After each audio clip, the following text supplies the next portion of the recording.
أهلا وسهلا ومرحبا بكم مع منظر ونكهة في كويزين جميلة بن غزال. اليوم إن شاء الله باش ناخذوا مراحل الطمينة التونسية، المقادير وطريقة التحضير. ما تنسوش تدعموني بلايك والاشتراك في القناة باش يوصلكم كل جديد من وصفاتي المجربة. عندنا 500 جرام سميد متوسط. المقلة متاعنا ما تلصقش، وعلى نار هادية نحاول نعرج السميد متاعنا حتى يصبح اللون متاعه ذهبي. كملنا كمية السميد، ناخدوا لها 150 جرام زبدة زلنا منها البن متاعها، وتدريجيا نرمل السميد متاعي بال150 جرام زبدة. بعدين ناخذ 400 جرام عسل، وتدريجيا كذلك نعجن السميد متاعي المعرج ومرمل بالزبدة بالعسل حتى تصبح عندي عجين متماسكة. العجين هذه ناخذ منها ما يقارب 100 جرام باش نعجنوها باللوز، و100 جرام باش نعجنوها بالفستق.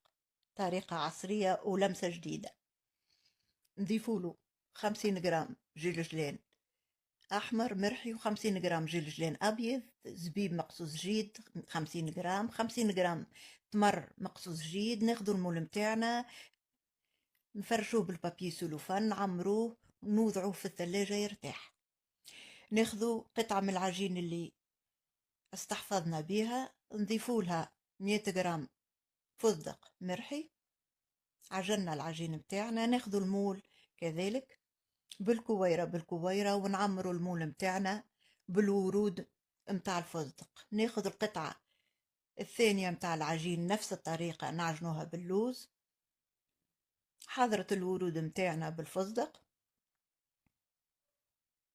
كما تشوفوا. هذه العجين باللوز نعمرو كذلك المول متاعنا. ارتاحت الطمينة متاعنا العريقة، زلنا البابي سيلوفان زيناها بالفستق، ورود الفستق بفريوة.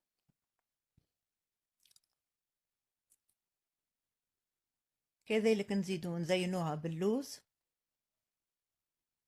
طمينة هذه طريقة عريقة من قديم الزمان.